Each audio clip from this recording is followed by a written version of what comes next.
починаємо нову школу Біблії.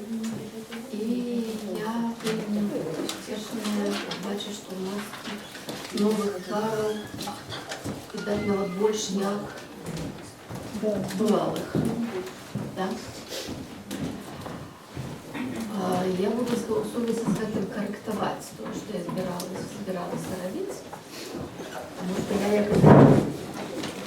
привыкла хотеть по далі. Тут, значить, треба буде щось кудись вертатися. Что мы будем робить все лето? Мы еще с вами докладно вызначим, потому что это ще так само буде залежати від вас. Але ми будемо, яка у нас практика? У нас был некий ритм, вот 8 мы читали текст, то есть мы працевали, робили практичную библейную герменевтику, а в основном семестре мы працевали с теорией.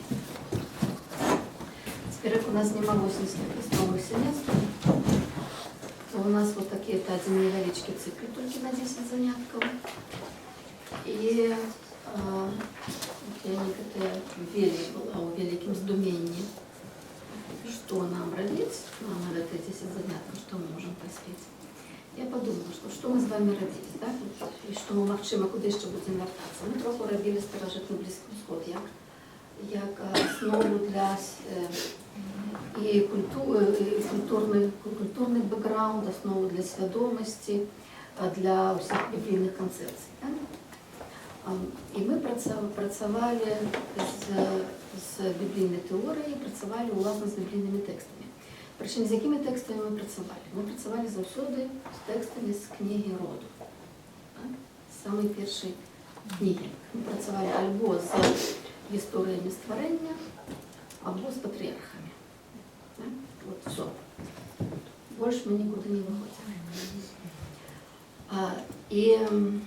И я вот подумала, мне больше комфортно вот на той территории, да, на территории книги роду. Але ось я вот подумала, что можем сягнуть в цілком іншу ситуацію. І я її как потлумачить криху мотивацію. Я вам одразу почну з цитати. Цитата – это перший століття. Один з самих славутых єврейських интерпретаторов Библии и из тех, кто усталевывал такую раннюю библейную традицию, уже, можно сказать, юдаистичную, потому что это уже первое століття, это уже после 70-го года, это когда мы уже можем говорить про юдаизм, як з'яву. Якого звати Рабі Акіба. Я вам, наверное, напишу, я вам можете про его почитать, поглядеть.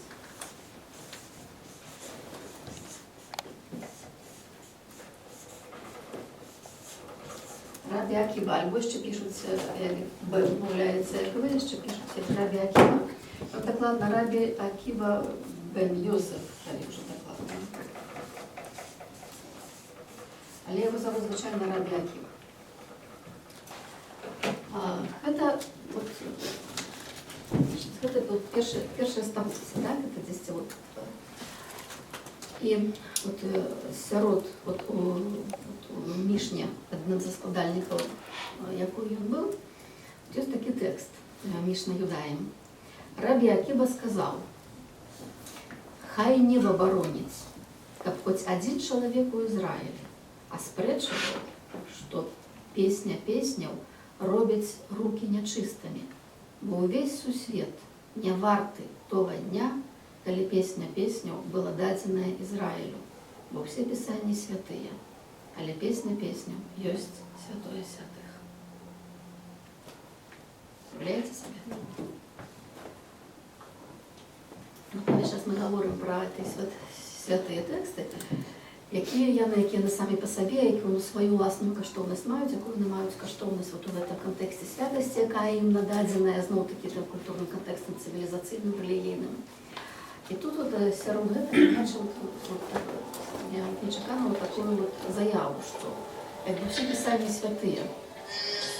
При том, что самые святые Писания у гебрайской Библии это, безумовно, Тора. Это первые 5 книг. Песня, немає до їх, а ніякого начинення, ні стильова, ні тематична, ні часова, ніяк. Я просто нагадаю тим, хто добре пам'ятає, тим, хто недобре пам'ятає саме освіжить нашу таку цивілізаційну пам'ять, як уладкована єврейська Біблія з пункту гледження єврейського канону. Мы называем ее еврейская Библия, мы не называем ее Старый Заповед, потому что это неравноценное понятие. Я когда одразу войска было зрозуміло. Старий Заповед – это христианский термин. Старий Заповед має на увазі, що вся громадна єврейська Біблія – это прелюдия до Нового Заповеда. Новый Заповед мы завсюду называем Новый Заповед. Так вот, еврейская Библия у нас есть несколько разных назв, ніводна з їх некомфортна, ніводна з їх академічна непридатна, але ми про самий адекватний термін єврейська Біблія. Хоча часом, може ще дойде час, ми будемо працювати з тими книгами, які є у Старому Заповіті, яких немає в єврейській Біблії, не ідентичне поняття. Єврейська Біблія, чому називається єврейська Біблія? Це тексти, написані перш-наперш по-єврейську. В Старому Заповіті є тексти, які написані першопочатково по-грецьку, вельми пізні тексти, шмат пізніші за єврейські. Значит, в еврейской Библии тексты, переважная большинство, доминанта, абсолютно доминанта, написанные по-еврейску, есть некоторые тексты, написанные по-арамейску. Это с книги Данилы, пару разделов, там, где начинается история в Вавилоне, коли король Навуходоносор промовляє до своих подданных, вот там вот переклад это пропадает, а о еврейском тексте написано, и он сказал по-арамейску. Так вот и вся эти вот весь текст по-єврейську, і він сказав по-арамейську. Тому що там якби не було кому по-єврейську говорити, там тільки в Вавилоні не були. І далі йде арамеймовний текст на нескольких розділах. Ну і там ще арамейські некоторі. Але якби єврейська Біблія, це так само, такі терміни саме ліпші. І от якби тепер є ще один так само не вельми добрий термін, але до якого я тепер хочу говорити, який ви віддавочно, сподіваюся, ви його чули. Термін, як звичайно, він тепер частіше вживається, особливо в академічному дискурсі, називається просто, як називається, взяв, називається його Танах. Чули, так? Я напишу вот так вот, щоб було зрозуміло, що це абревіатура. Что это аббревиатура еврейского, вот черный не пишем. Это значит 3 еврейские литеры, это опушні, это видно насамрэч літера К, или она читається у слової позиції К. А яны говорять про 3 частки, как бы 3 складники еврейской Библии. Это один это, другой это, третий это. Литерки А, вставленные выключно для вымовляльности. Это отповедно Тора. Тора это значит закон. Просто. Это вельми перекладальное слово, оно означает закон, але закон зрозуміти максимально широко. То есть это закон не вот, там не криминальное право, да, не юридичная некая з'ява, а закон, по яким існує сусід. Это божские законы, поводле яких все, что есть, все действует. То есть это самый вот, закон, самым широким, самым великим разумением этого слова. И это, вот, как я можу сказать на початку, вот это ее святое еврейской Библии. У Тору выходит 5 книг. Их вот у европейской традиции они зовутся пятикнижием, альбо Пентатьюх. У нас в грецкой терминологии вельми много. Какие это книги? Просто сами давайте назовите. Бытие, Вот, ну, альбо Род. Так? Значит, вот вы Роду, вы назвали Бытие, это то самое, Левит, Левит, другозаконня вже далеко після книги роду. Книга Сиходу, безумовно. Тады. Хай буде Левит. Ліки.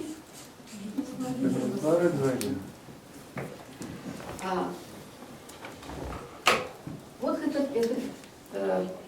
основные тексты, які традиція, вельмі давняя традиція зв'язує з Моисея, хоча Моисей, безумовно, не писав другозаконні про свою смерть.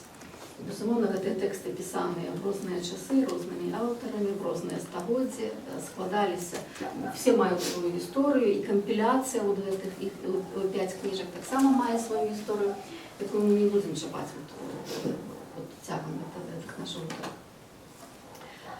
І гэта вось тое, калі мы гаворым Тора, мы звычайна маем на ўвазе гэтыя 5 кніг. Часам слова Тора распаўсюджваецца на всю гебрайскую Біблію таксама. І тады утварае братаніну. І вот гэта вот першая частка Танаху. Так, дзеля інфармацыі. Гэта такі самая старая частка гебрайскага канону. Яна прыйшла да быцця, от як усталяваная, як прынамсі усталяваны змест, потому што якія былі там уласна тэкставы, не ведаем і не маем магчымасці ўведаць дзесьці у 5 стагоддзі. Напісаныя это дзесьці 6-5 стагоддзі. Мы першыя звесткі пра іх маем у нетрах самой жа гебрайскай Бібліі, у кнігах Эзры і Нееміі. Дзве кнігі, якія у хрысціянскай традыцыі распадаюцца на дзве, у гебрайскай это одна кніга. У кнізе Нееміі рассказывается, что Неемия и Эзра выводили людей из Вавилона назад у Иерусалим. Задача Неемии была збудовать Иерусалим, збудовать муры вокруг Иерусалима, значит, обновить краину, державу, политичную суверенность и символ политичной суверенности столицу Иерусалим. А у Эзры была задача обновить храм, який был разбурен Вавилоном. А храм это не то, что мы называем храм теперь. Вот любой сакральный будинок это храм. Храм может быть только один. То есть храм может быть только один, только в Иерусалиме. Он есть одним местом у свете, где находится присутность Божия. Значит, все верники так ці інакш привязанные до Иерусалимского храма. Иерусалим есть, и отповедно Иерусалимский храм збудований трьохчасно, це велика частка навакольня, куди заходять усі, хто заходить, робити своє жертвоприношення, середня частка, де жертвоприношення відбуваються, де працюють тільки святари. І внутрішня частка – це святое святих, куди не заходить ніхто. І по поздній традиції туди наогул не заходить ніхто ніколи, а проч одного разу на день, на год, перший святар, на Йом-Кіпур, під співи людей заходить у святое святих і промовляє непромовляльне Боже ім'я. Це вельми велика сакральна традиція. Це от якраз святое святих, от якої, бачите, ми вже зачепили у Рабі Аківі. І Езра меўся обновить храм. Тому що нема храму, нема вот гэтага месца, дзе Ізраїль мае наўпроставы контакт з Богом. Наўпроставы контакт з Богом – это тое, што робіць Ізраїль Ізраїлем, тое, што робіць любого чалавека абраным чалавекам, любы народ абраным народам. І вось у кнізе Нееміі гаворыцца пра тое, што Эзра, сабраўшы людзей, чытаў ім з кнігі. І вот тое, што ён чытаў, пералічаюцца асноўныя тэмы, якія якраз уваходзяць у пяцікніжжа. Кнігі ніяк не называюцца, мы не ведаем, што была за кніга, якую чытаў Эзра, і адкуль Эзра гэтую кнігу ўзяў, але ніякіх ранейшых звестак пра наяўнасць кнігі такое сакральное значение мы не маем. Відаць, хутчэй за все, Эзра эту книгу привез с собой з Вавилону, где она и была скомпонованная. першыя, вот эти першыя 5 кніг, адпаведна, яны былі усталяваныя як святое пісанне вот у гэтым часе, пасля вавілонскім часе. Можа, десь вот яшчэ вавілонскі, пасля вавілонскі перыяд. Другая частка, вот это Н, так, это Невиим. Читаем снова, вот я як в Акиве, так, это пишем Б, читаем В. Невиим, что значит пророки?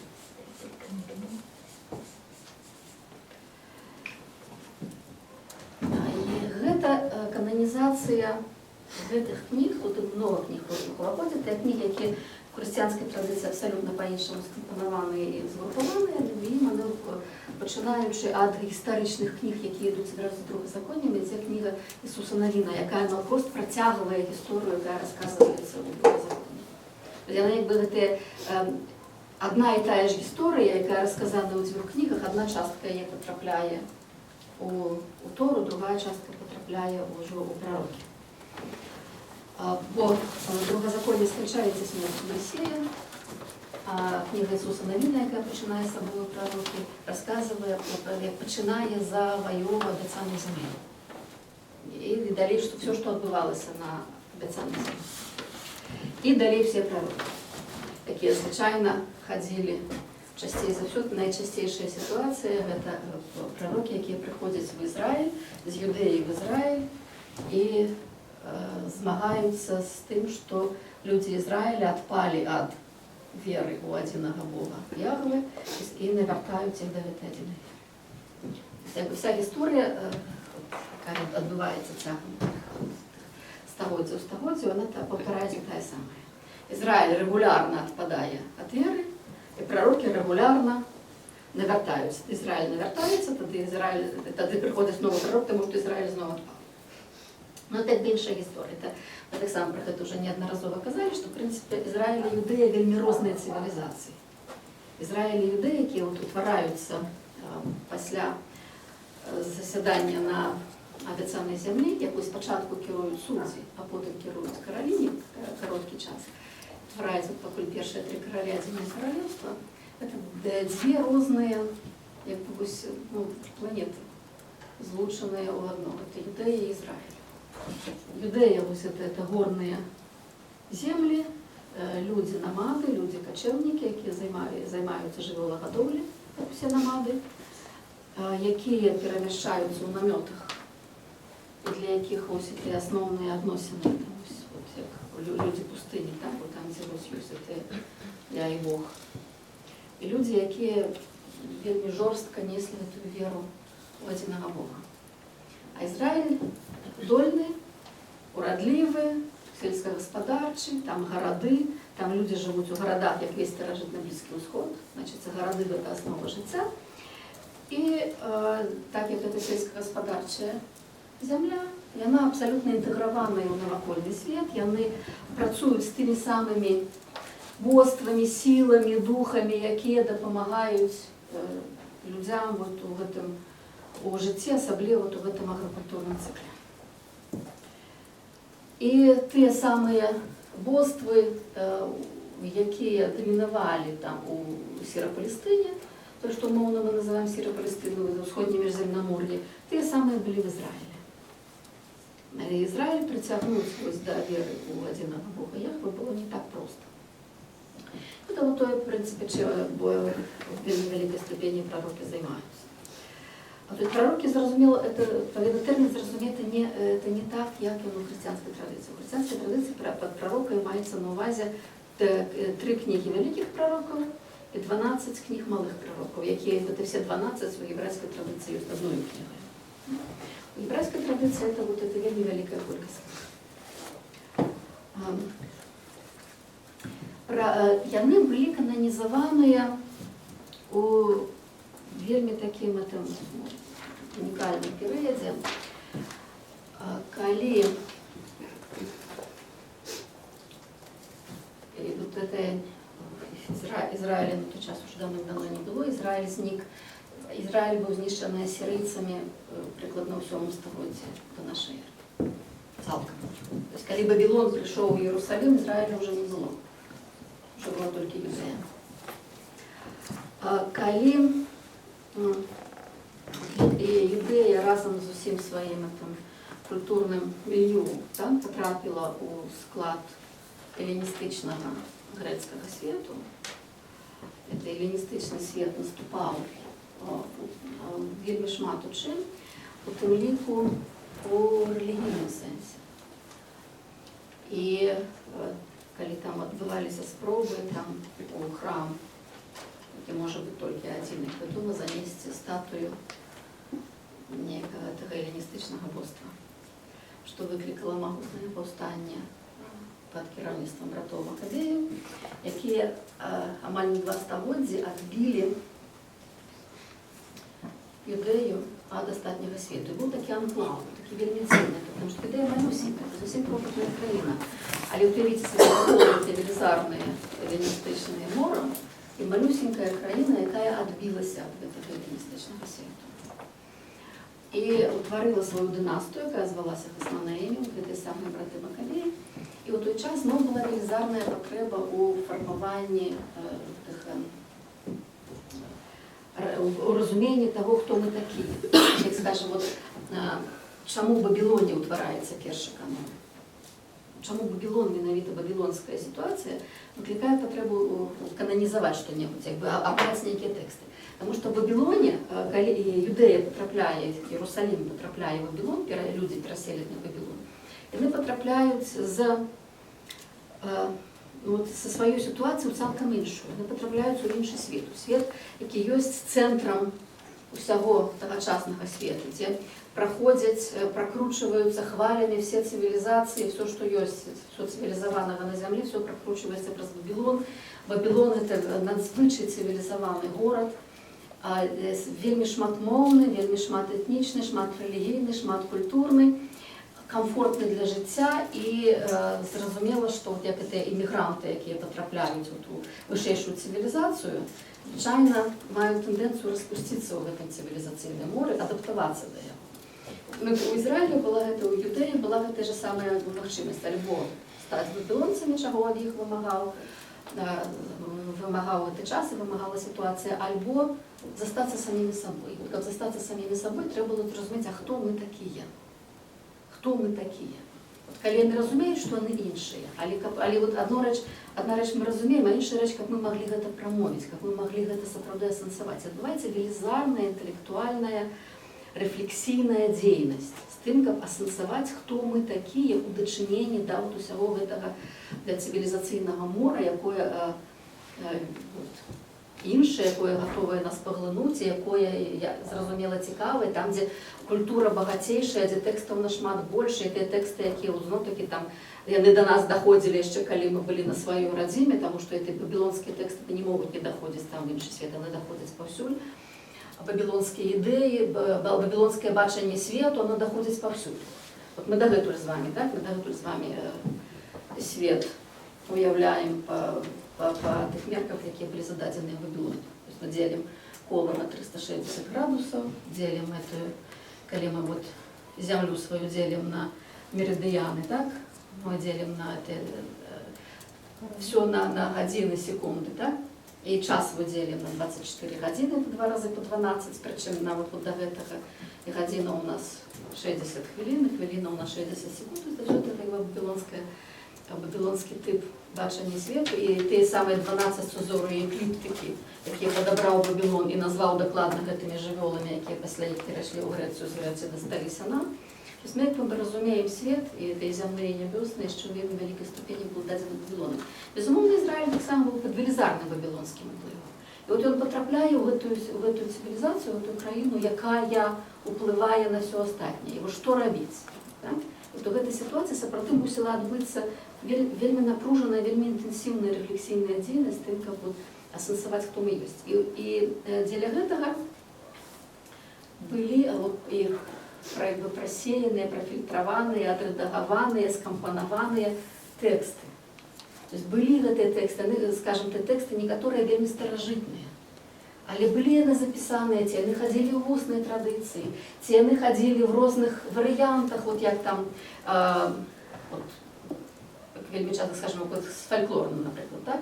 От вельмі стабільныя вядомыя тэксты, але тут вот гэтым разам гаворыцца так, гэтым разам гаворыцца так, штосьці мяняецца. Вот часам гэтага вавілонскага выгнання гэтыя тэксты стабілізаваліся нейкім чынам.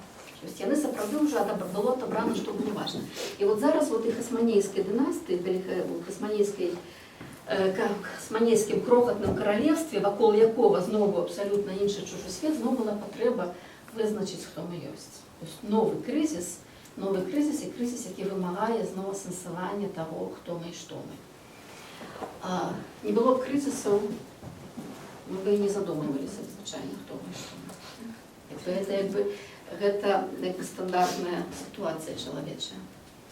І вось у гэтым крызісе збіраюцца зноў старажытныя тэксты, зноў стабілізуюцца фармальна тыя, што называюцца прарокі. Таксама некаторыя з іх вельмі старажытныя. Але фармалізуюцца яны толькі ў гэтым часе. І збіраюцца бібліятэкі, і гэтыя тэксты чытаюцца. І пра тое, што закон Тора, она застаецца асноваю, прарокі да яе дададзеныя. Вот мы в Новом Заповете читаем, Новый Заповет – это першае стагоддзе. Вот мы вельмі часто бачым, что там, вот як Ісус говорит, что небо и земля пяройдуць, а ніводная йота з закону не пяройдзе. Сейчас про закон говорить. А часто мы бачым, что у вас есть законы пророки, и маўляў іх слухайце. То есть мы бачым, что вот эту наяўнасць двухчаснага канону ў першым стагоддзі мы бачым вельмі добра у новозаповетным сведчанні. Что сапраўды ёсць закон, ёсць пророки. При тым, што закон все равно дамінуе. Можем альбо казаць пра закон, альбо пра законы пророки. Але пры гэтым тэксты ж пісаліся яшчэ, тэкстаў было многа, і тэксты таксама чыталіся на пэўныя рытуалы, на пэўныя святы, і тэксты асэнсоўваліся гэтай рэлігійнай супольнасцю. Якіх было тут, іх много утваралася за іншыя часы. І новы крызіс, такі ўжо радыкальны крызіс прыходзіць у першым стагоддзі. Гэта, хто мне нагадае, які гэта? Той, які ввогуле павярнуў, можа, нават ход і еўрапейскай цывілізацыі. Рим? Рим уже быў на гэты час. Рим уже быў. Рим уже вельмі цвёрда валодаў гэтымі землямі. Але гэта вельмі падобная сітуацыя з хасманейскай. Рым прапаноўвае свае правілы, у тым ліку рэлігійныя правілы юдэі, і калі там статуі тады Зеўса, цяпер Юпітера, вносяцца ў храм, рэакцыя, в прынцыпе, такая самая. Такая самая рэакцыя, якая была у хасманейскім часе, тая самая рэакцыя адбываецца у рымскім часе.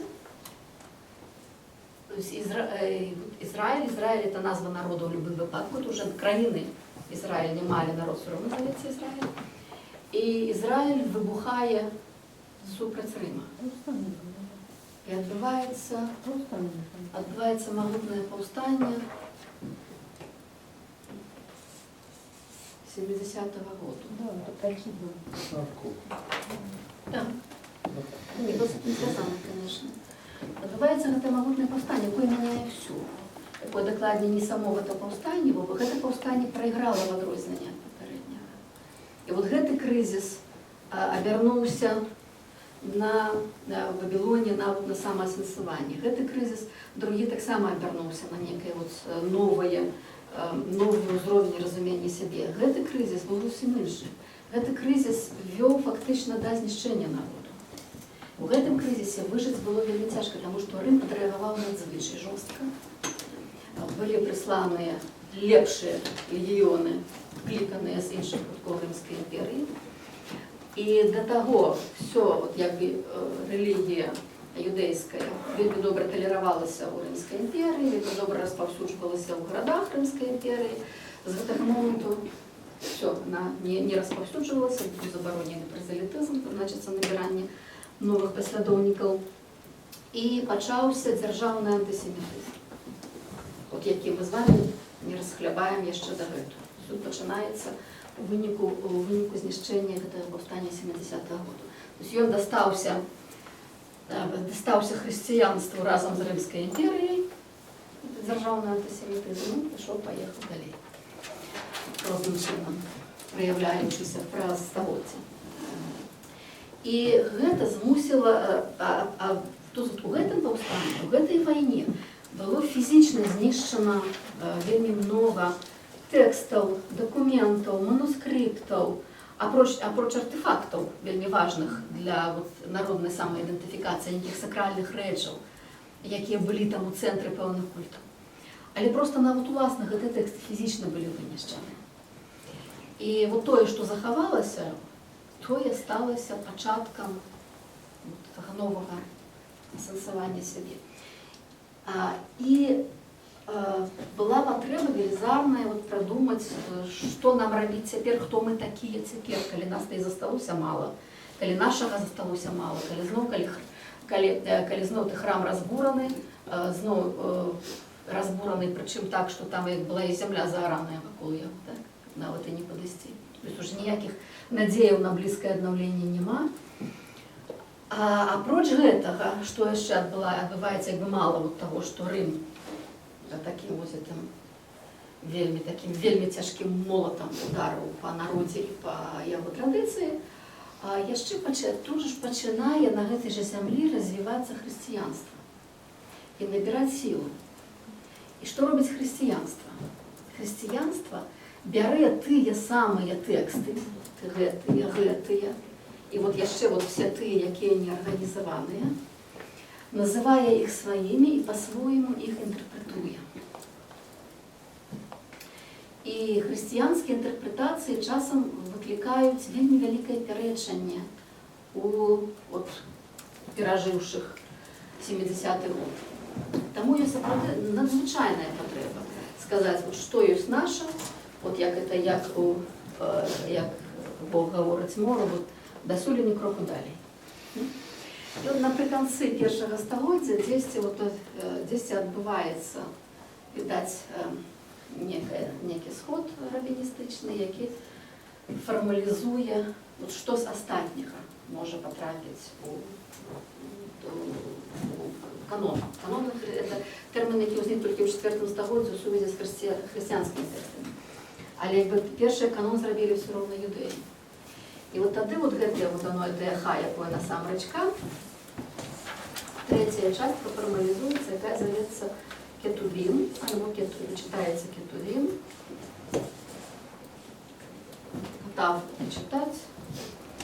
Так, это писание.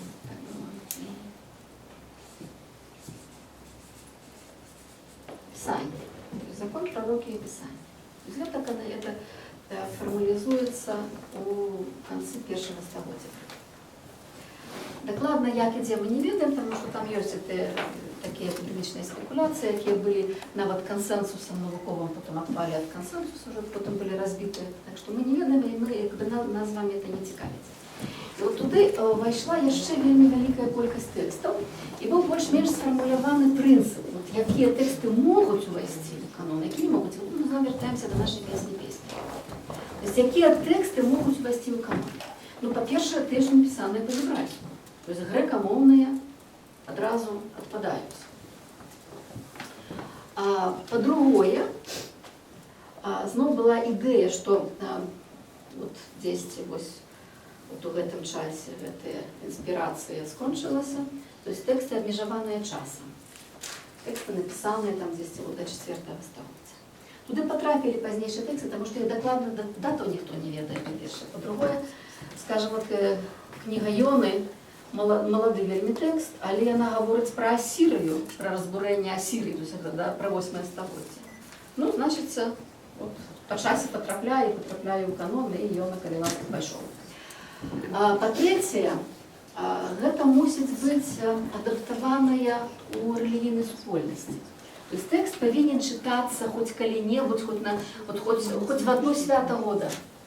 Тэкст мусіць чытацца. Таму, скажем, там адзін з самых абсалютна улюбёных тэкстаў еўрапейскіх, Юдыт, памятаеце, якая цяла галаву галаву? Ён не патрапляе ў канон, таму што ён не чытаўся нідзе. На Юдыт, Рут, падобныя тэксты. Рут зачапілася пальчиком, то есть читалась кавалочек з яе в одно со свято, она пішла в канон, Юдит не пішла в канон. І четвертий критерій, вельми важний критерій. Всі тексти, які можуть бути нашими, так, в этом сенсі, ті, які ми беремо у канон, вони всі мусять бути об'єднані вот этими основними релігійними темами. Тобто у них повинно бути вот это тематичне релігійне единство. Це значить створення, збавлення, відносини поміж Богом і народом. І ось тут-то якраз і постає питання, а при чим тут, пробачте, пісня? Да? І що це наогул за книга пісня? Тепер то я до вас питаюся, хто читав пісню?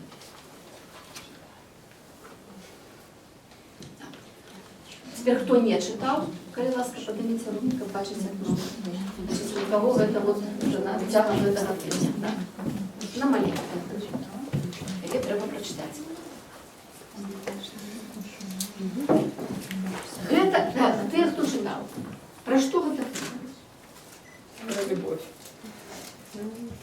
Про любов. Про яку любов? Ми можемо казати про любов, ведаєте, вельми шмат. Що ми можемо, там про любов це вельми широка. Правильно, вона безумовно про любов, але про яку любов? Неверную. Що? Неверную любовь. Вона про вельми вірну. Вона вельми вірну, але вона про яку? Про любов кого до кого? Мужчины до женщины. Это сексуальная любовь. Конкретно это любовь, это кохание. Это конкретно, это не про любовь широкую, это про кохание. Это песня кохания. Это песня, это эротичный текст. Это текст вельми кохательный. Это вельми откровенно любовная лирика. І от яким чином любовна лірика, при тим, що були відкинуті надзвичай цікаві такі серйозні тексти відкинуті з канону, яким чином вона потрапляє в канон. Безумовно, контроверсії були. І сперечки були. Потім ми часто вельми говоримо, що у християнську традицію, вона вже, якби дякуючи єврейській, вона прийшла просто як часто канону. Насамрэч это не так. І у християнскім світі так само ще були сперечки, що цей текст робить у святим каноні, серед святих книг. Був такий Теодор Антиохійський, конець 4, початок 5 століття. Біскуп, богослов, інтерпретатор, герменевт. Ён вельми конкретно казав, что это ситуация человечая. Это не может быть каноничный текст. Ну, скончил этот Теодор тем, что прикладно простоводье на Халцедонском соборе он был переданный анатемі, он был анатемизованный, так, отлученный от церкви, правда, просто год после своей смерти, але тем не меньше там были разные проблемы, але вы бачите, и были, безумовно, были контроверсии, были спречки у єврейської супольності, що робити з цим текстом. І ось я вам ще раз раді, який ви прочитаю, то, що ви почала. Треба ще потлумачити цей текст вельми добре. Ось. Хай небо воронить. То, як ми кажемо, не дай Бог, так? Хай небо боронить, як хоч один чоловік у Ізраїлі, а сперечував, що пісня пісню робить руки нечистими, я потлумачу эту фразу. Бо увесь сусвет не варти того дня, коли пісня пісню була дадена Ізраїлю. Бо всі писання святые, а пісня пісня у святих святих.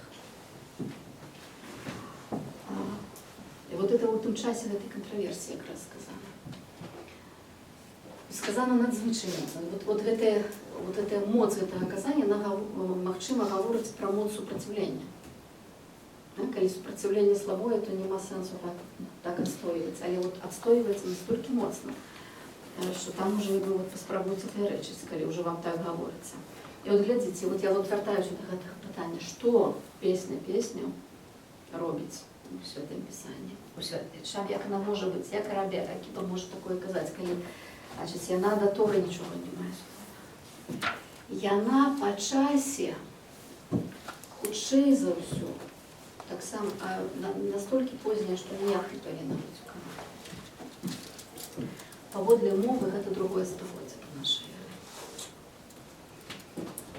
Якби от ёсць тыя, хто адстойвае яе вельмі даўнюю традыцыю, але мова, лінгвістыка тут якби супраць яе не будзе не пойдзеш, яна сведчыць пра тое, што гэта сапраўды тэкст позні.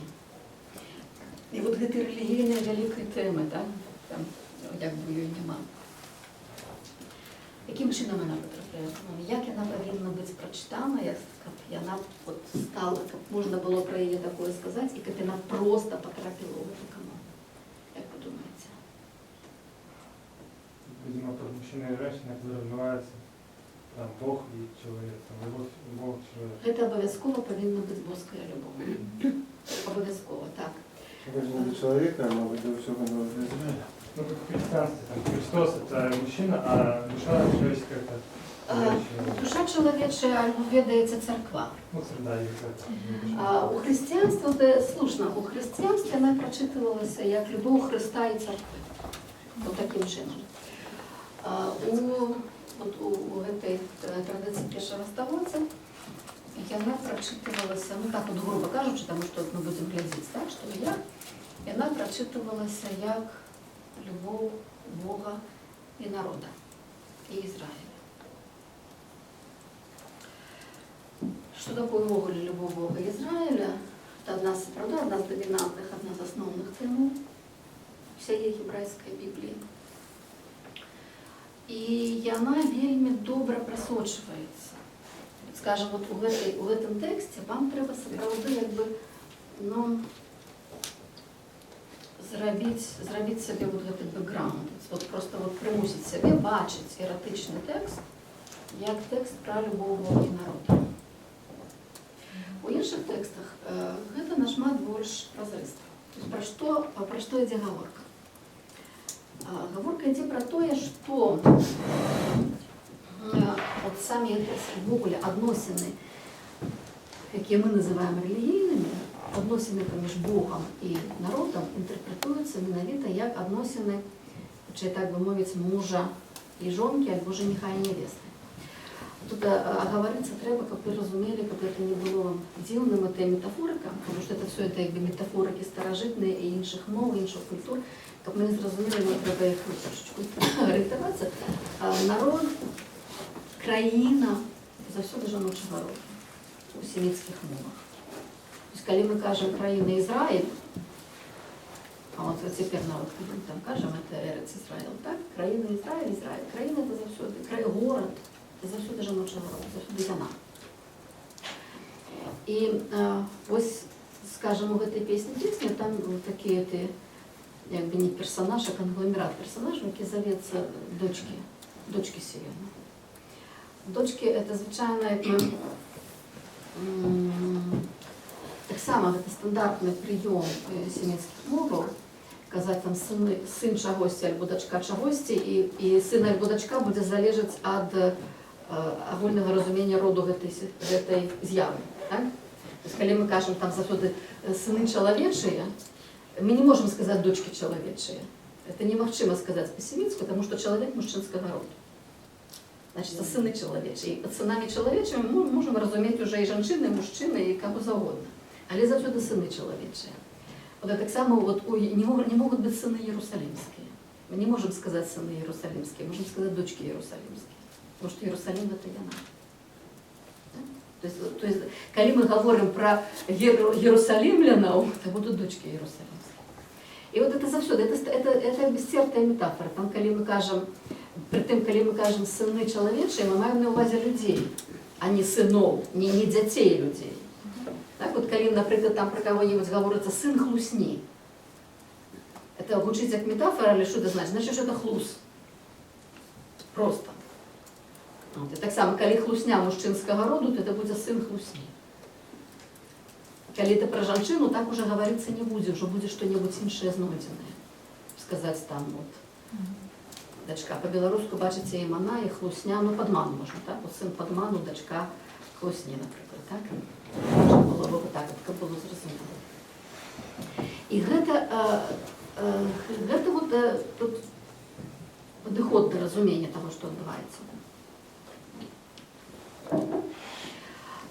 І таму Бог это заўсёды ён, а Ізраіль это заўсёды яна. А так як я вже вам сказала, што робіць Ізраіль цягам вот гэтых вот цягам кніг прарокаў. Ізраіль займаецца тым, што адпадае ад адзінага Бога.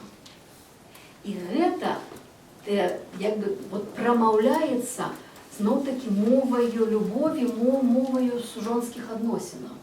Калі народ адыходзіць ад веры свайго Бога, народ здраджвае. Вот як жонка ці нявеста здраджвае мужу альбо жаніху. І вот гэты тэрмін блудзіць, блудніца, які мы часта сустракаем на самым простым узроўні, ён звычайна мае рэлігійнае значэнне. То есть блудніца гэта народ, якая, так, у дадзеным выпадку, пайшла за іншымі багамі. Вот што значыць блудніца. І калі мы гаворым, і калі там ужо у новым запавеце, такі тэксце першага стагоддзя в апакаліпсісе, так, апошні, там таксама тэксты, якія вот вельмі вялікае пытанне, якім чынам гэты тэкст патрапіў у канон новага запавету, самая апошняя кніга новага запавету, так, апакаліпсіс. Аб'яўленне Яна Багаслова. Бо таксама там зусім як бы не месца, зусім не месца сярод іншых. Там вот это постоянный образ, это вавилонская блудница. Что значит вавилонская блудница? Вавилонская блудница просто это стертая метафора в израильском контексте. Потому что Вавилон блудить, Вавилон-то знал таки Яна, так? Вавилонка, тогда мы скажем, Вавилония. Она блудит с разными богами. А Бог один, муж один. И гэта часам, вот, скажем, вот, пророк Хосея, один из самых ранних пророков, просто вот как бы ты, может, и сама дома поглядите, Хосея, и он по-российскую Босия потрапляет, да? Вот просто поглядите, это самый маленький текст, один из малых пророков, один из 12 малых пророков, там и история, например, что вот это Бог просит Хосею взять себе за жонки блудницу. То есть, как бы вот как Хосея, пророк, проиграл в эту ситуацию Бог народ, проиграл для людей вот своим прикладом. То есть ён повинен жениться с блудницей, и тогда там детей, якія яе народяцца, называть там адпаведнымі імёнамі. То есть вот как гэтую вот сямейную неверность продемонстровать. Вот гэтая вот верность Богу, это не просто вот это могутный религийный мотив, это концептуальное, это светобудоўчае, это вогуле, это доминанта усяго, что мы маем у еврейской Библии, але ён вельмі часто мае вот это любовное выражение. И мы часто вот у разных текстах, особенно в поэтичных текстах, мы бачим это вот там вот здрадзіла там каханню своего юнацтва. Здрадзіла там, значит, вот. И коли вот здрадзіла каханню своего юнацтва, это знову маецца на увазі адносіны Бог-народ. Адносіны Бог-народ вельмі шчыльныя.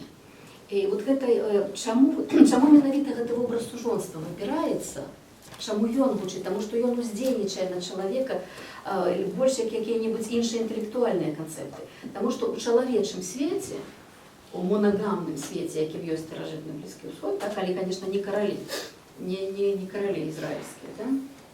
Але там, дзе ёсць, нават не абавязкова монагамны, нават калі адзін муж, дзве жонкі, оно нічого не мяняе. Але муж і жонка, это все равно одно целое. Это тое, што не можа быць разбіта, это тое, што прастае свету як одно целое, прастае свету як адзінства.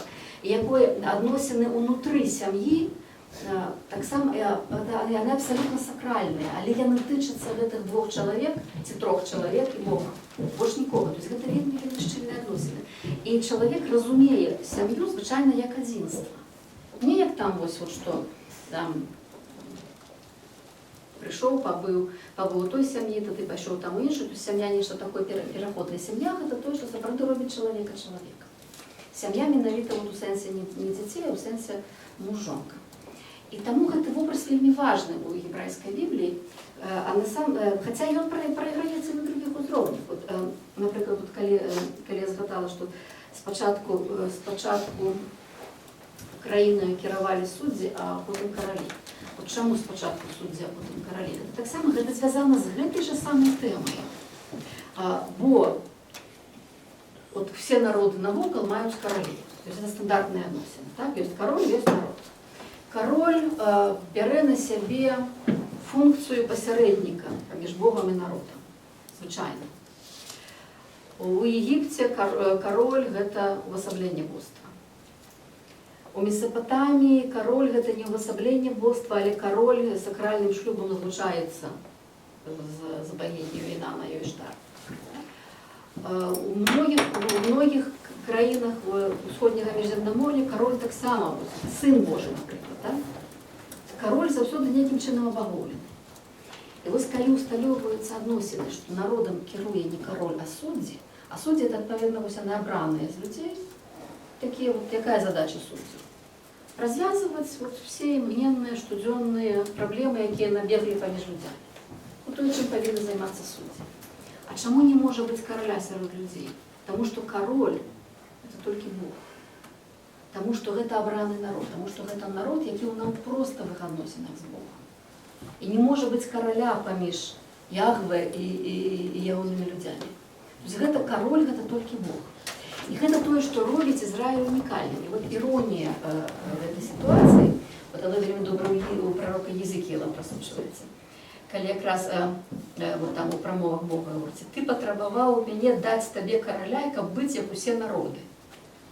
Тут як бы вот на пэўным моменце Ізраіль пачынае прасіць Бога там пра сваіх прарокаў, каб ім паставілі караля, бо яны хочуць быць як усе народы. Тут же як вот вся радасць у тым, што яны не як усе народы. Што ўсе народы, вот як усе народы, а гэта народ Богавы, гэта абраны народ, гэта іншы народ. А вот народ мы хочам быць як усе народы, хоць ты трэсні. Вот тады ўзнікае, вот як бы Бог здаецца, так, на гэтае патрабаванне людзей і дае караля. І вот зноў-такі нам важная для разумення гэтай песні. Можа, вы вже згадаеце, які у нас, хто першы кароль? Саул. Це ми просто нам тут таксама і згадалі, так? Перший король Саул, другий Давид, який не зв'язаний з Саулом ніяк. І третій син Соломон. І третій син Давіда Соломон.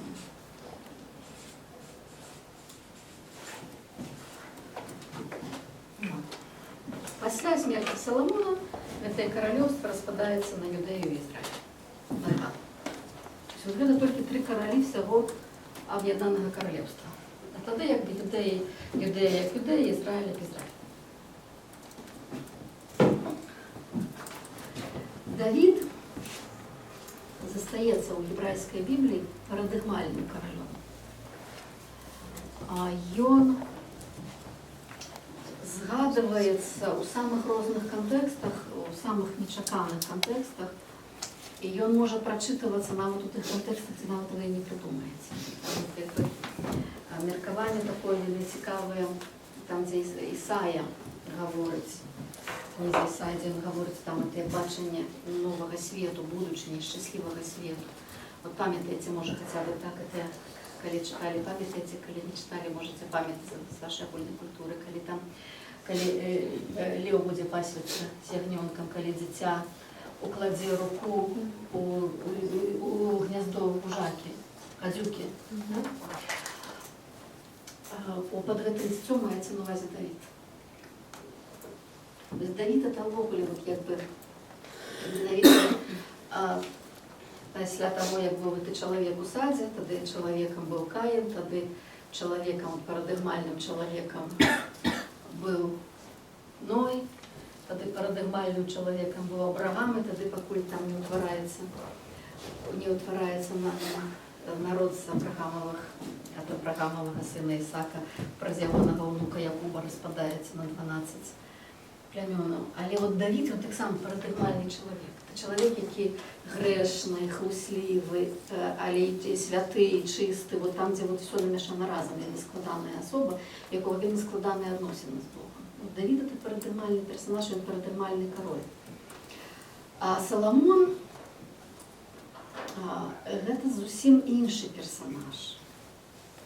І от песня песню приписывается Соломону. Она зовется песня Соломонова.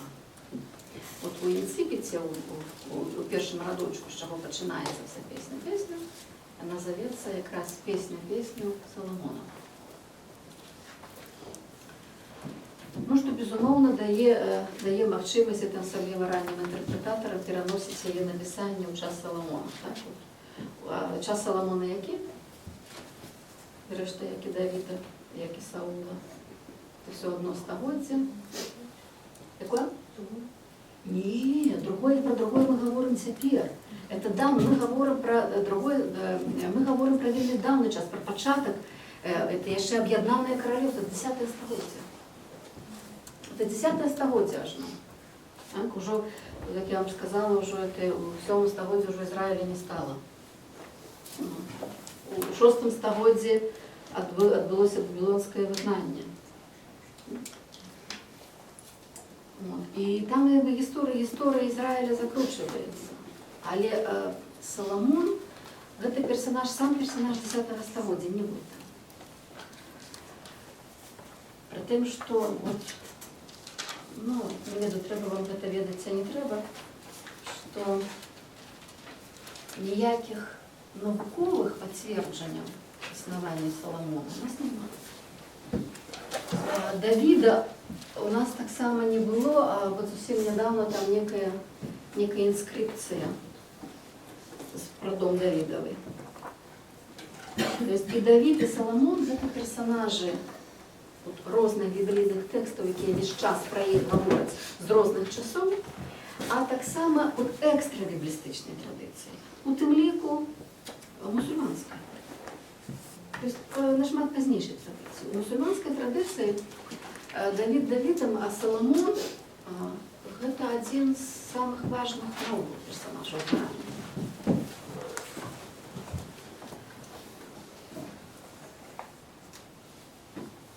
Як називається в Коране?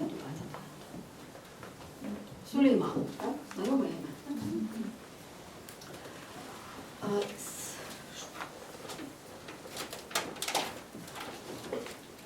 И вот это вот, как я поставлю кропку вот у той темі відносинів Бога і народу. Тобто вот гэта, якби вот есть вот эта тема відносинів, там яка навіть політично розв'язується. Тобто з моменту, коли Ізраїль отримує короля, ён робиться по своим властным жаданням, як усі народи. Заместо того, как быть вот этим любимым, ці хутчэй будзе уже любимой, пестованной, обранной, одной на весь свет. Робиться як усі народи. Ну, і вона так захотіла, і вона сталася як усі народи. Добре. А далі йде вот это, вот, як я вже казала, это весь час это ізраїльське звичайне відпадіння від віри, вот этих щільних відносин до віри і постійне навертання. Якое так само, это не такая простая речь. Вот, коли вы сами себе подумаете, навод не только в библейном контексте, а наогул вот это отпадение и навертание, оно может свідчити про вельми великую веру как раз. Потому что отпасть это просто. Навернуться это не просто. А навернуться шмат разов это вельми не просто. Это сапраўды мусіць, это мусіць быць высновак, это мусіць быць намаганне. Так само есть такая популярная, была в свой час популярная христианская мистичная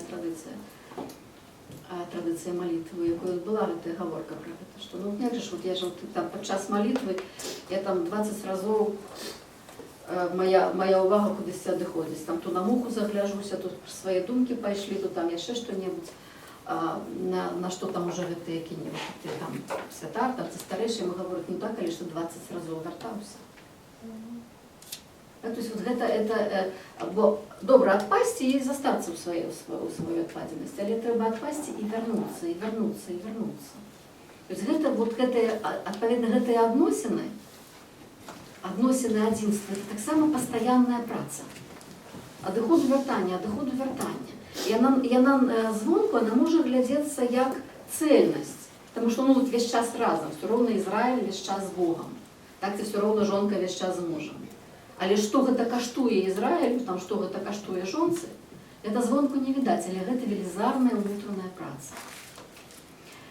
Ну, і таму як бы вот таксама трэба браць пад увагу, калі мы гаворым пра гэтыя адносіны любові, калі мы будзем глядзець на песню. Вот. Я просто вот пакуль зараз, а то просто все равно потым забудуся. У нас вот як бы у беларускай традыцыі гэта адзін з самых любімых тэкстаў, адзін з найбольш падабаецца. Я вот тут принесла вам паказаць, калі вы не бачылі. Выданне это перакладзе Сёмухі. Выданне вот з назвай, бачыце, не песня, а найвышэйшая песня Саламона. Это, конечно, неправільная назва зусім. Зараз мы пра назву таксама пагаворым, але яна, так як вот яна самая мусіць сумленная, шчырая, тому што зразумела, адкуль Сёмуха перакладаў. Вот тут так бы одна сторонка по-беларуску, а тады арыгінал, з якого ён браў, абгадаецца з 3 разоў. Які? Расейскі. Так што яна вот таким чынам, вот адпаведна арыгінал перакладу, это пераклад з перакладу. Ну і там уже ад арыгінальнага тэксту там, паведна, застаецца тое, што застаецца, але гэта кніга, дайце зараз я згляну сутрыбуту, вона в абсалютна-шуковых ілюстрацыях Олега Кашкуревіча, аднаго з найлепшых кніжных ілюстратараў Беларусі 20-го стагоддзя. Просто яе, просто гартаніце трошку, так? Я яе просто вам сюди запущу, але калі вы будете гартаць, так не забывайцеся у гаворцы. Може, є якісь питання на гэта?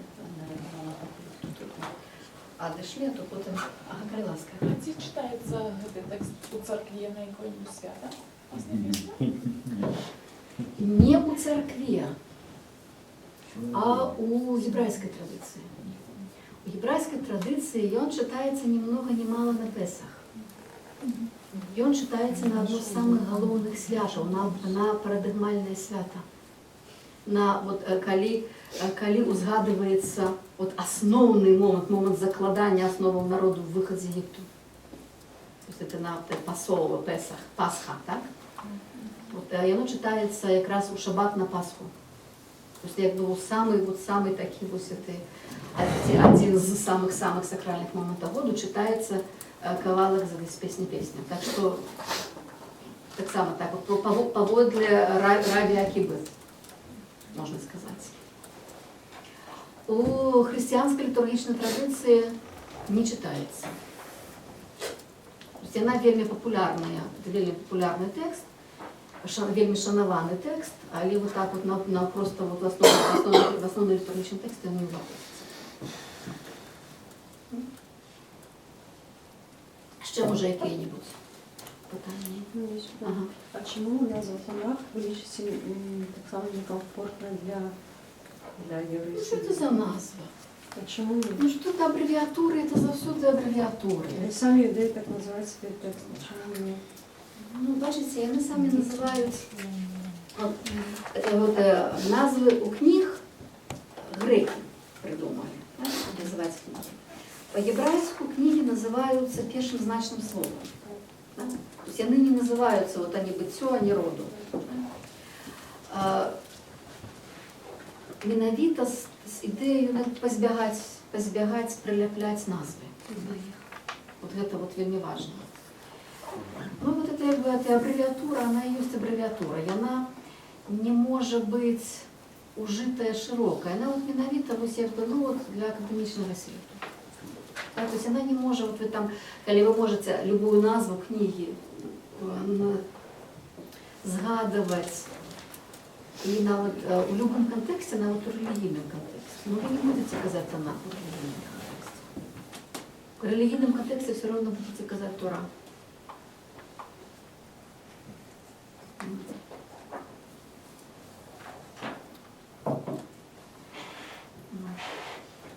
Якби на все гэтыя назвы, вот их вот такие три основные назвы, Старый заповед, Єврейська Біблія, Танах, но сказать, как какая-нибудь из них была такая, ну, совсем добрая, то я бы не сказала.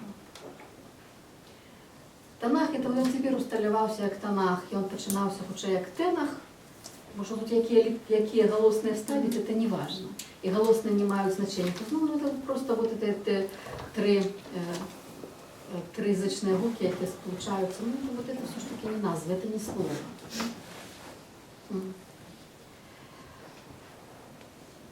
Давайте ми тоді... Нема ці питання, ці коментарі, там може у вас что-нибудь набегло, что вы хочете сказать.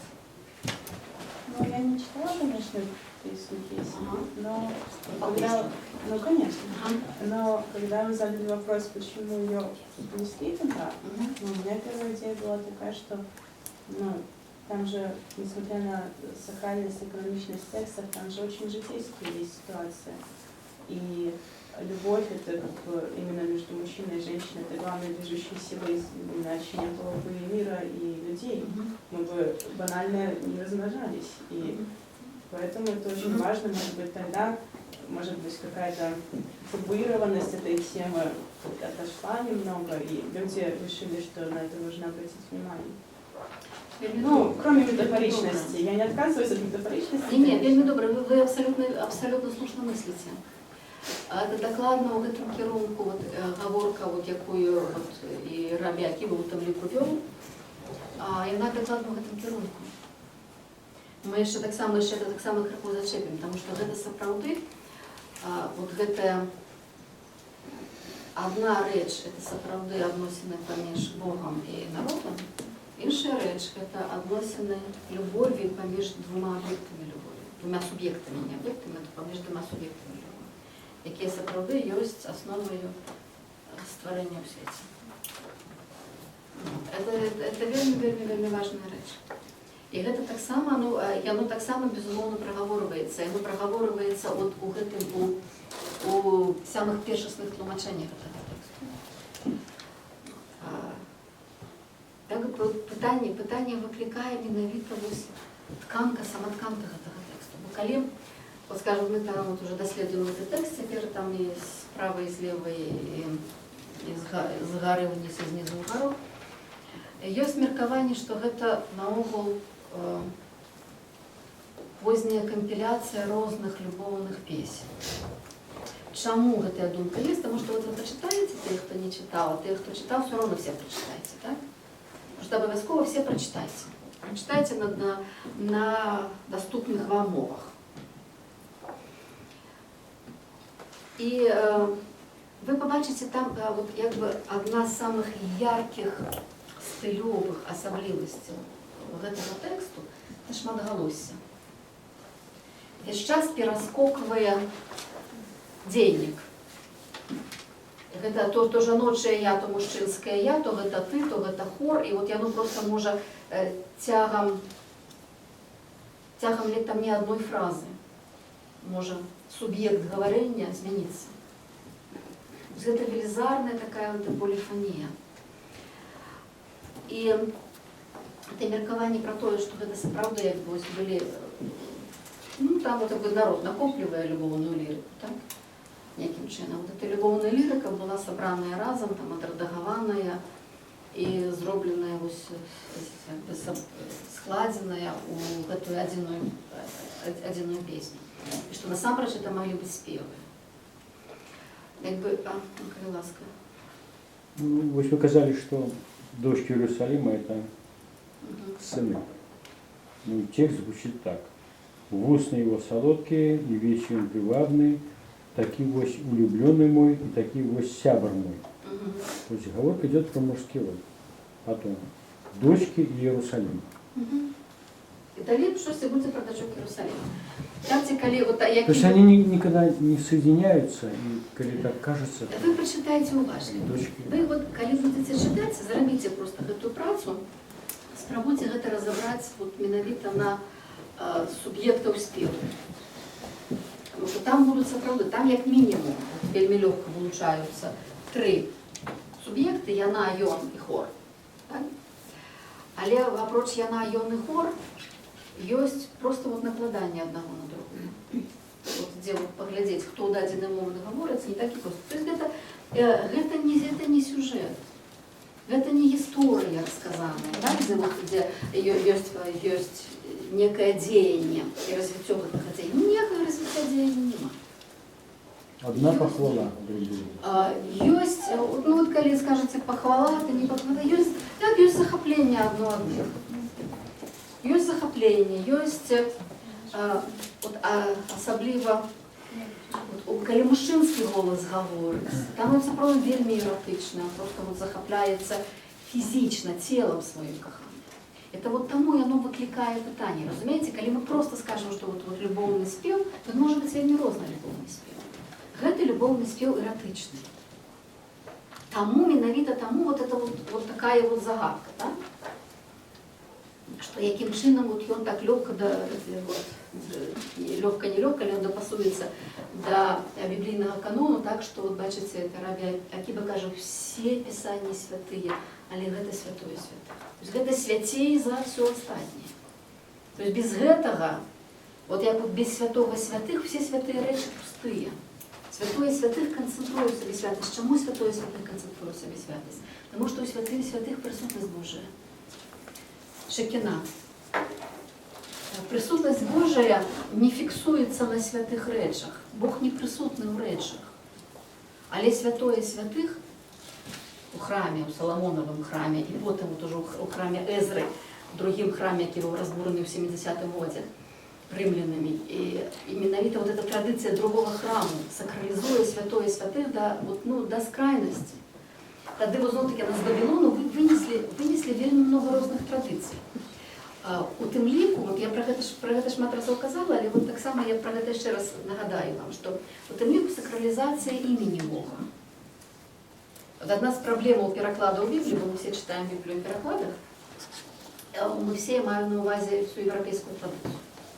В Европу Біблія прыходзіць не па-гебрайску. А як ж? По-грецку. Спачатку па-грецку, а потым на лаціне, а потым на іншых мовах. І пачынаючы ад грэцкага перакладу, Септуагінты, ад самага ранняга перакладу, які быў зроблены яшчэ ў 3-1 стагоддзях да нашай эры, уяўляеце сабе, вельмі давно, адзін з самых ранніх вялікіх перакладаў старажытнага свету. От пачынаючы ад гэтага моманту, таму што гэта ўжо глыбока пасля Вавілону, так, это 3 стагоддзе, імя Бога ўжо сакралізаванае, а імя Бога, Яхве, ёсць адным з самых частотных словаў Бібліі, адным з самых важных словаў гебрайскай Бібліі. Але так, як гэта была велізарная вавілонская традыцыя не прамаўляць імя Бога, от калі у Герадота мы читаем про Вавилон, где он от першей особы рассказывает, он в Вавилоне был, каже, я там бачил то-то. Из того, что он рассказывает, видать, что он там не был.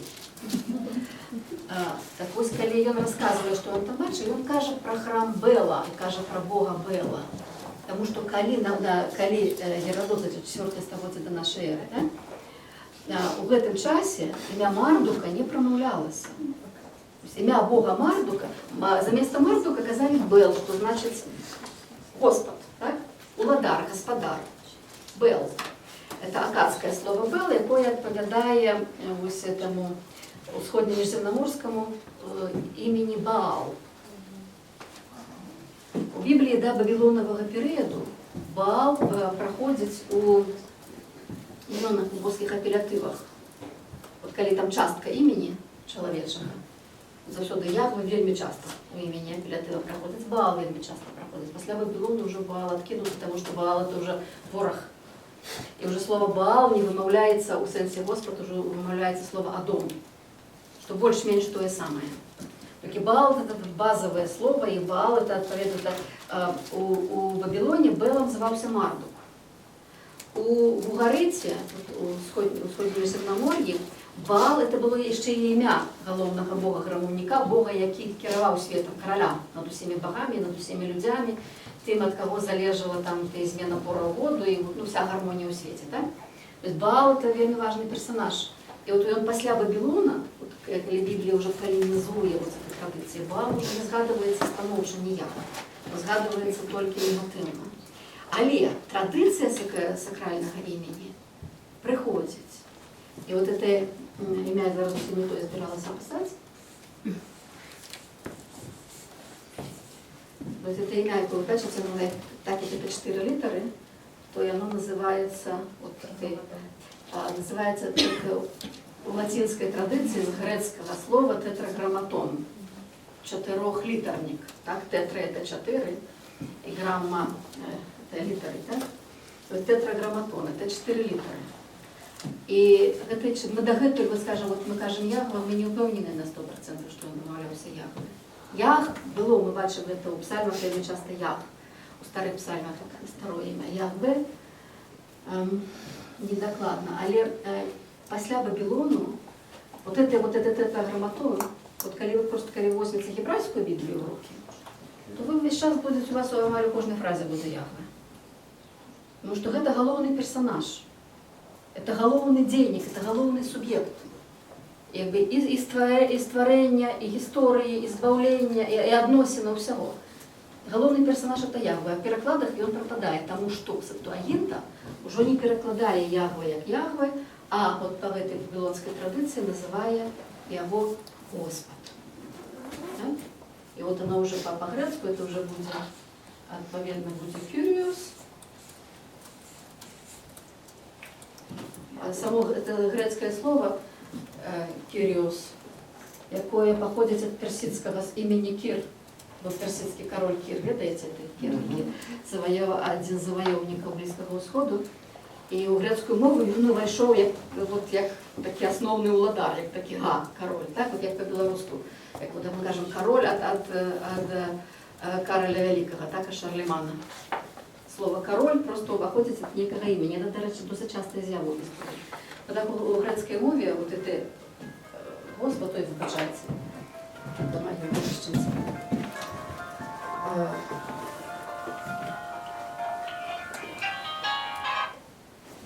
У грецкой мове, поверное, персидское слово замацевалось. Теперь у нас это имя Кира, вельми популярная жаночка, как она все отсюда походит. И тогда оно вот с септуагинтской подачи, и оно по всему и пошло Господа. И заместо Яхве у тексте вы бачите Господа. Там альбо по-ангельску лорда, альбо там по-французску, там типа по-испанску сеньора, по-славянску Господь. Да? І у вас вже абсолютно немає ніякої можливості побачити це там Яхве. А по-польски пан? Пан. Пан. Вот у Станкевича, як у мене, спадар. Спадар. Если Кириос означает, ну, господин, Господь над всем, то Яхве это же не, к сожалению, личное. То есть оно не означает, что это просто... Это меня так зовут, меня зовут вот так. И, так ладно. Все, это не означает, что, ну, это как бы некорректный период получается. Это не переклад. Я ще раз скажу, это не переклад. Я вам два приклади привела, так? Вот я тут сюда уже напишу дробными литерами. Бога Вавилонского звать Мардук, так? Это имя Бога. И во всех текстах міфологічних він фігурує як Мардук. Всі ведуть, що його звать Мардук. Але на певному моменті, коли релігія розвивається, коли концепція світу вимагає бачити Бога як щось, що перевзаходить всі імени, його перестають називати іменем. Это вот, як сказати, ім'я табуюється. На ім'я, вот на самое важное у свете ім'я кладеться табу, його нельзя вмовляти. Нельзя вашими профанными вуснами промовлять святое ім'я. Вместо имени появляется титул. Тому, а що тоді робити? І тоді титул. Правильно, і тоді титул. І тоді замісто того, як казати Мардук, ми говоримо Бел. Да? Вот и что уже Геродот нам свідчить. Геродот не ведає, що Бел это не ім'я, що это титул, але это титул. То же самое відбувається з гэтым. То есть Яхве это ім'я, але ім'я нельзя промовляти. І от ця немагчимість промовлення Божого імені кришталізується якраз тягом другого храму Езри, який от якраз поміж вертанням у Вавилон і розбуренням храму римлянами. А тут яшчэ якби в адрозненні ад Мардука історія нашмат больш складаная з невымаўленнем Божага імені. Сам про яе шмат казала, но так само вот якби дзеля вас я яе паўтарова. Потому что вот я раз тлумачу одну вельмі такую, спрабуйце зараз сканцэнтравацца, каб зразумець. Гебрайскі алфавіт, увогуле все семітскія алфавіты кансонанты. Это значит, что мы пишем только язычные руки. Голосных мы не пишем. Голосные мы подставляем автоматично, да, по ходе читания. Але ёсць ситуации, калі голосны гук неабходны, там асабліва калі граматычны род показаць там ці што-небудзь яшчэ, калі трэба як вот это лацінскі тэрмін граматычны метрлекціоніз, так, то есть як бы паказчык чагосьці. І тады некаторыя літары, 3 літары гебрайскага алфавіту, а в гебрайскім алфавіце 22 літары, лічба 22 з этой прычыны суперсакральная.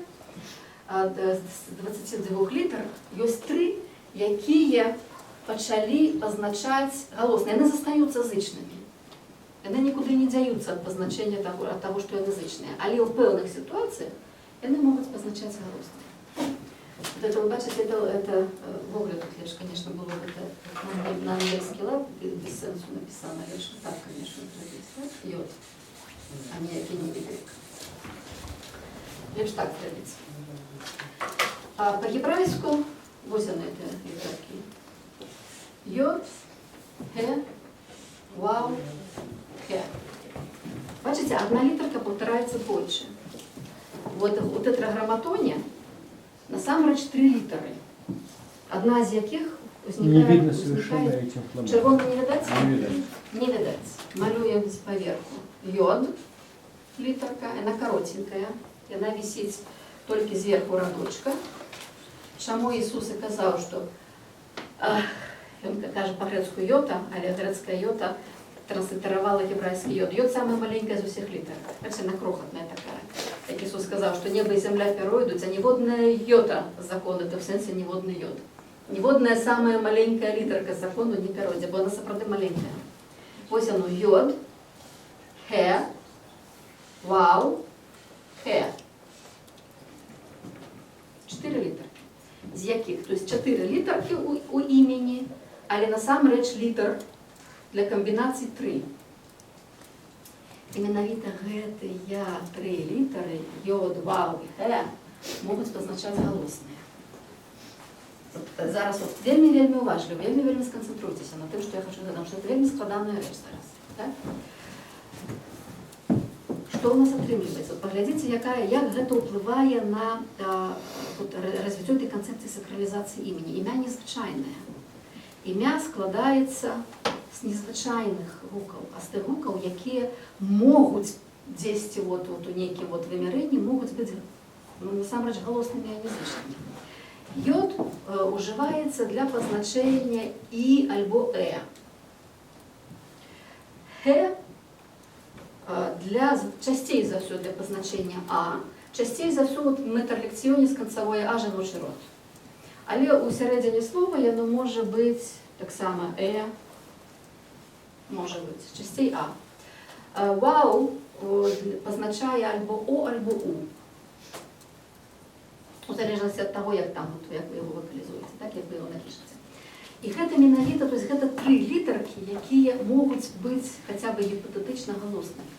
І яно атрымліваецца такая сітуацыя, што імя, калі вы на яго глядзіце з гэтага пункту гледжання, імя не проста нельга вымаўляць з прычыны таго, што яно святое, а яго немагчыма вымавіць, таму што яно не мае субстанцыі.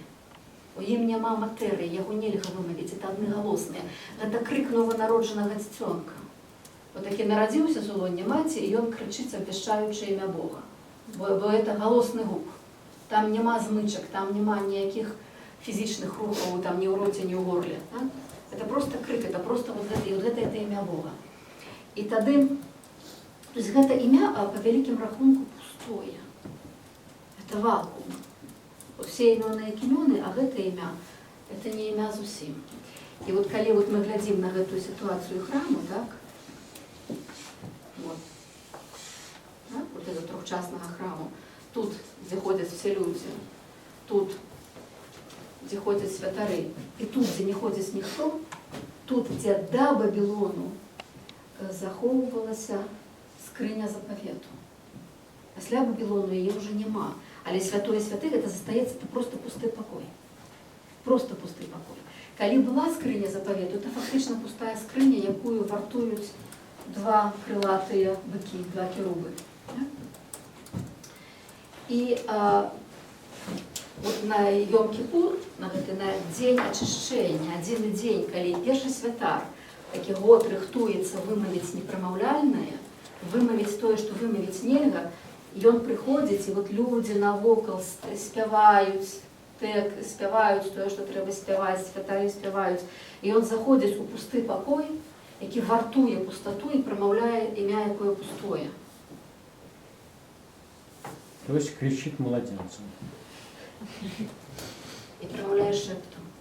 Шепот. Як ён гэта робіць, не чуе ніхто апроч яго.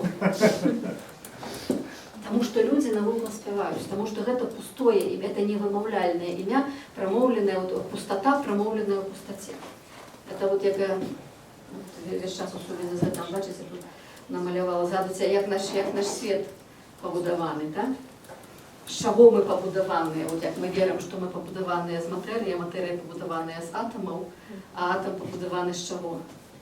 Дзе у пустой прасторы вакол крохатнага ядра круцяцца крохатныя субатамныя часцінкі, якія самі распадаюцца на свае вот такія ж самыя структуры. То есть фактычна гэты атам складаецца з пустаты, у якой 0,0000001% гэтыя субатамныя часцінкі. І вот гэтая вот вся пустата, это вот ёсць Бог. Што запаўняе? А як перадавалася ад святара да святара? Может, один правильно, а второй неправильно. А текст наш? Бачыце, тут не можа быць ані правільна, ані неправільна. Як прамовіць непрамаўляльнае? Именно поэтому в конце второго храма первосвященники привязывали веревку, чтобы если он скажет неправильно умрет, можно было вытащить его как. Бачыце, ну вот такая легенда. То есть вам зразумела сама гэта вот гэты патас, так, вот гэтай непрамаўляльнасці Божага імені. Гэта важна, так? І мы это, вот я кажу, што я іншае тут збіралася пісаць. То есть гэта пры тым, што гэта галоўнае слово ебрайскай мовы. І оно, бачыце, потрапила вот заместо этой пустоты, оно сталося вот то Господом, то чим-чим, но потім єврейська традиція надалі розвивалася. Тоді вже заместо Ягве почали казати Адонаї. Так? Читати. Значить, вот коли ми до гэта робимо, коли ми читаємо по-єврейську голос, это навіть наукова конвенція. Тобто гэта роблять усі. Коли ми голос читаємо Біблію по-єврейську, мы заместо тетраграмматона промовляем Адонаи. Коли мы пишем, мы можем писать Ягве. Коли мы читаем, коли мы пишем там на любой своей европейской мове, да? Мы можем писать Ягве. Коли мы читаем по-єврейську, мы николи не читаем Ягве в тексте, мы читаем только Адонаи. На певному етапі Адонаи сакралізувалося, і заместо Адонаи почали казати Шем, що значить ім'я. Так, вот я могу эту эволюцию просочить, так, вот. Не хочется.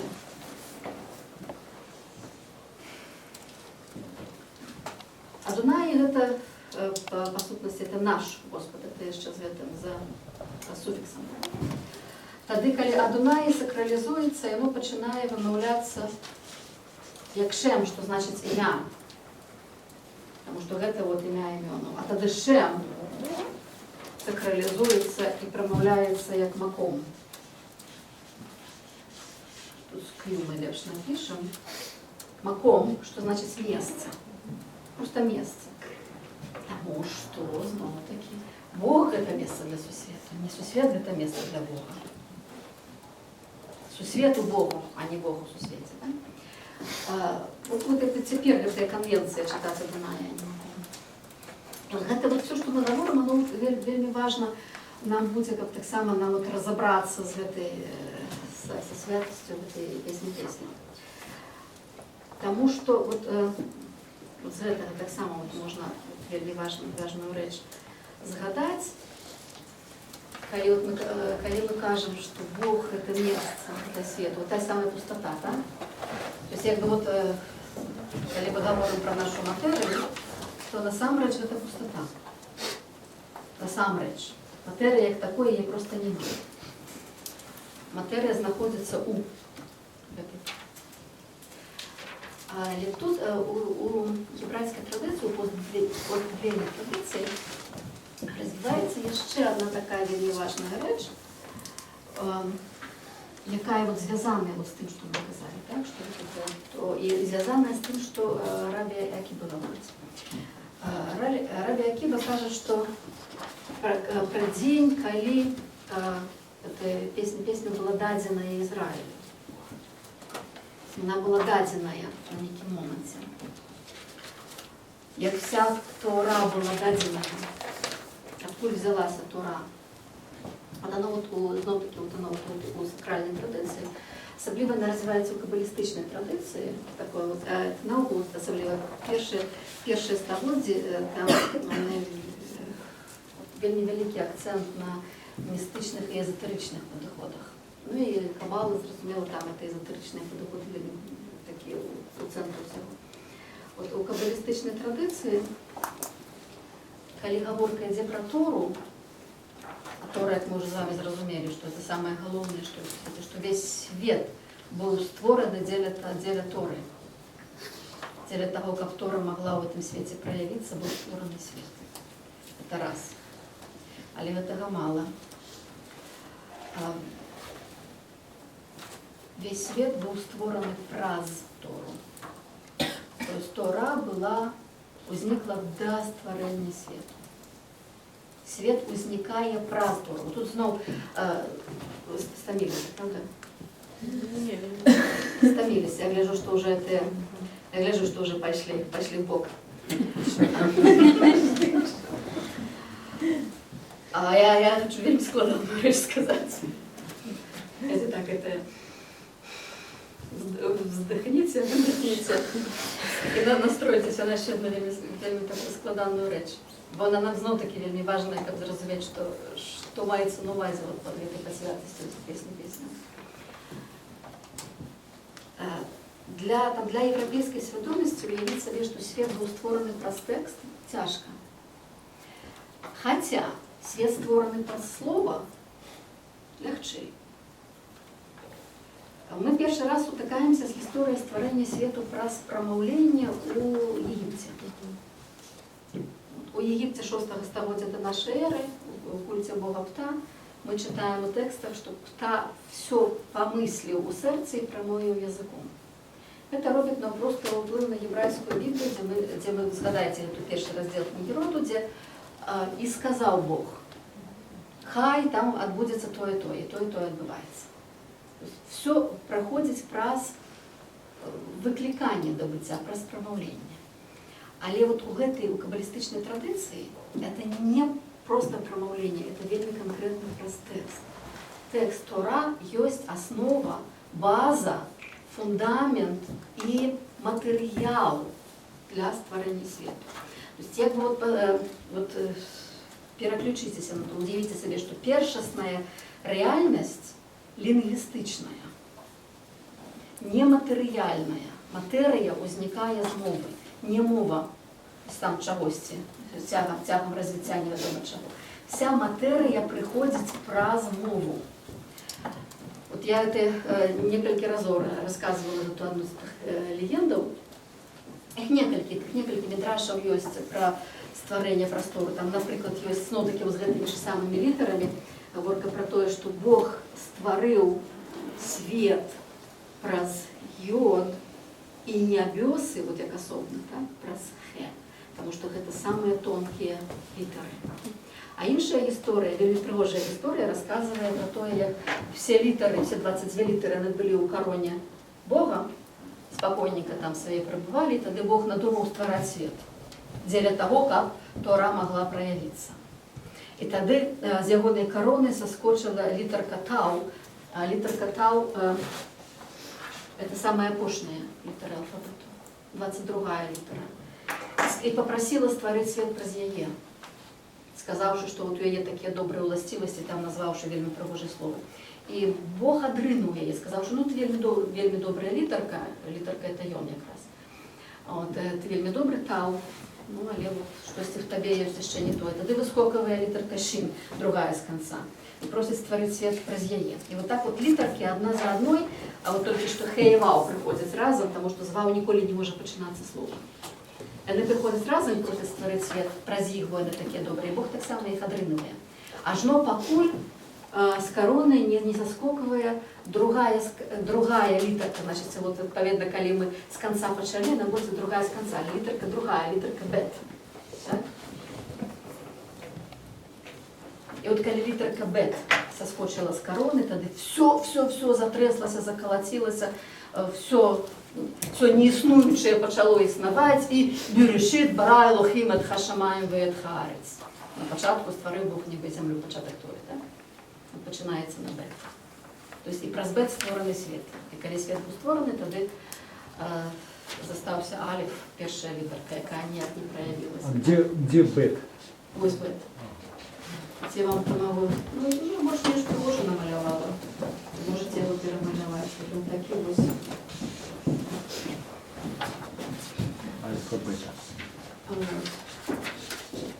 Альфа-бет – это грецкие назвы филистимских, грецкие назвы семитских литерок. Алиф – это бык, и он малюется вот так вот, в первом варианте так и малюется. Потом он трансформуется. Вот так вот. Тут я это намалевала уже такую. Не верю, я могу и вам вельми пригоже намалевать. Так самое алиф звичайно малюється. Вот таким чином, а у грецький он просто перекулился. Это бык. Бет, подобным чином, как знаете, бык это дом. Так само и он вот так вот малявался, как дом. И у грецкого мове перекулился. Алиф, бет, гимел. Это вот, глядите, был вот такие вот, что значит гимел, что значит верблюд. Так само в грецкой мове просто уже г. Далее той самые двери. То есть грецкий алфавит, и он абсолютно пошел докладно с финикийского. Докладно, ровненько, только что значение литера отпали. И они просто перетворились в альфа, бета, гамма, дельта заместо алиф, бет, гимел, далит. А в латинском уже просто на вот и это пропало. Осталось А, Б, Д, Г, да? Так вот, алиф апошні застаўся, і тады, калі такая кранальная вельмі гісторыя, алиф сышоў з кароны, і Бог пытаецца, а дзе ты быў, алиф?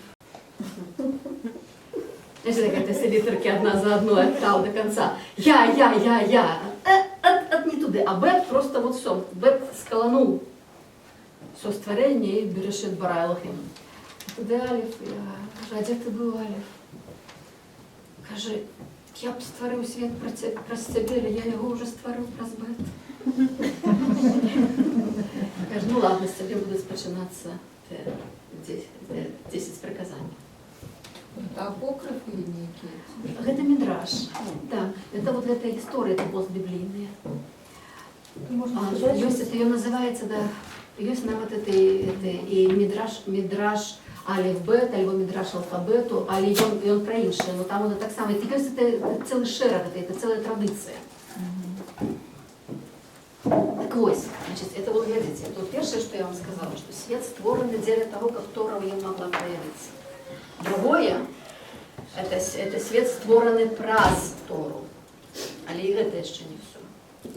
Третье, и самое складанное, и самое важное, и самое великое, что Тора, прочитанная в человечем контексте, вот як сюжеты, як истории, як там з рознымі суб'ектамі, з рознымі імёнамі, гэта як бы это недасканалае прачытанне Торы. Торы трэба, таму што гэта чалавечае, гэта замглёнае прачытанне. А імкненне да таго, што вот і калі-небудзь оно можа і дзень прыйдзе, калі весь свет обновіцца, пераменіцца, калі вся Тора будзе прачытаная як одно неперарыўнае Божае імя.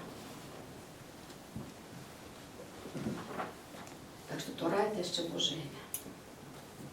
І от уявіце сабе, калі ён гаворыць, што все тэксты святыя, а песня песню святое святых.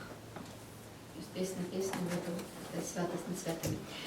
Мы сапраўды на гэтым скончым, таму што я гляжу, што я яшчэ многа ведаю, што сёння збіралася сказаць. Але, значит, наступны раз все приносите тэксты Шира Ширим.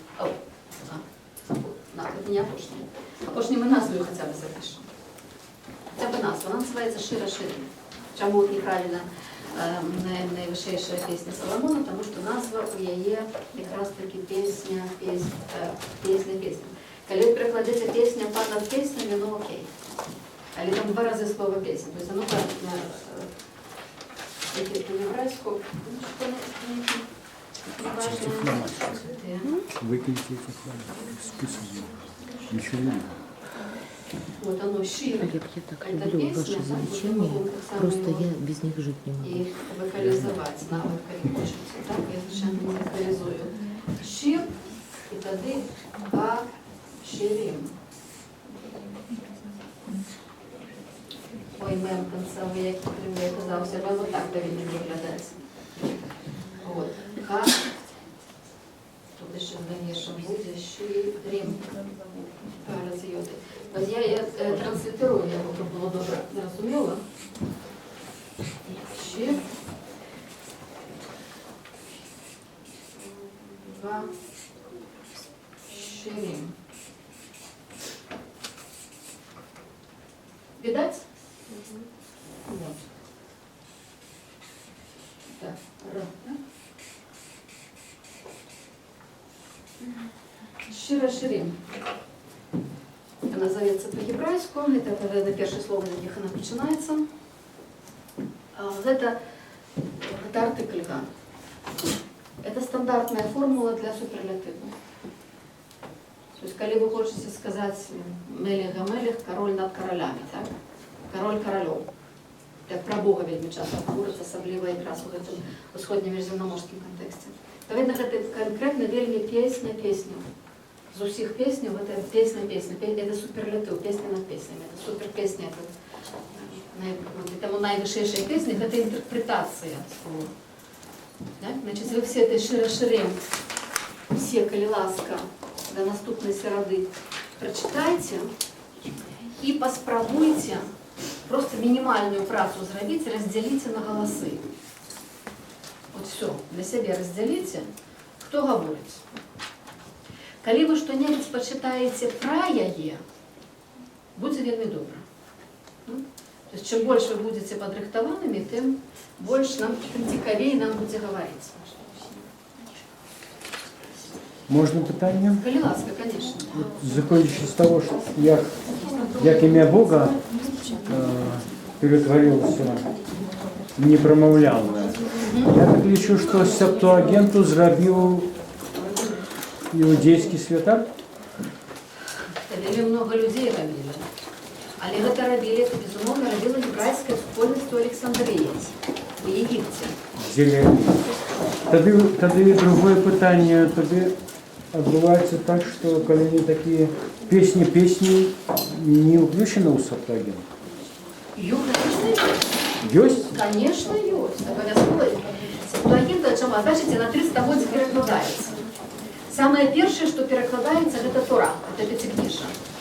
А далее перекладається много. Чому відрізняється Старий Заповіт від єврейської Біблії? Тому що Старий Заповіт бере те, що в Септуагінті. В Септуагінті нашмат більше, чим було подобрано вот у гэты Танах, Тора Невіїм Кетувім. Септуагинта ширейшая. И Старый Заповет, христианское писание, пошло за Септуагинта. И не все, что есть в Септуагинте, сталося обов'язково у християнському каноні, Але ну там уже мы про гэта казалі, так бы ёсць пратэстанцкі канон сам 39 кніг, які ідзе за гебрайскім, каталіцкі канон 46 кніг, причем католики свято верят, что и католики, и православные. Один канон, але православные там уже залежит от церкви. Там уже и 50 книг, и коли там этиопская, например, традиция, там уже еще больше. Там такие книги, которые абсолютно не выходят в канон ни католицкий, там не православный. А там у славянской Библии еще новые вылазят. Ну, Септуагинта ж не шире, не больше за ветки за Больше. Старый заповед бярэ амаль всю Септуагинту, але не всю. Амаль всю. Штосьці Септуагинты, штосьці перакладзенае, што ўваходзіць. Бо Септуагинта, это ж таки это не книга. Это тое, што цягам 3 стагоддзяў перакладалася вельмі розныя якасці. Оригиналы пропали, копии с оригиналов пропали, копия с копию так само пропали. Застались копии с копию ревизию Септуагинты першого другого стагоддзя и так далее. То есть это снова таки это нестабильный корпус. То есть у нас тут Ветхий Заповед это не Тора, а нечто. Тора это частка. Это пятикнижие, конечно. Тора это основа всего. Это первые 5 книг. Зрозуміло.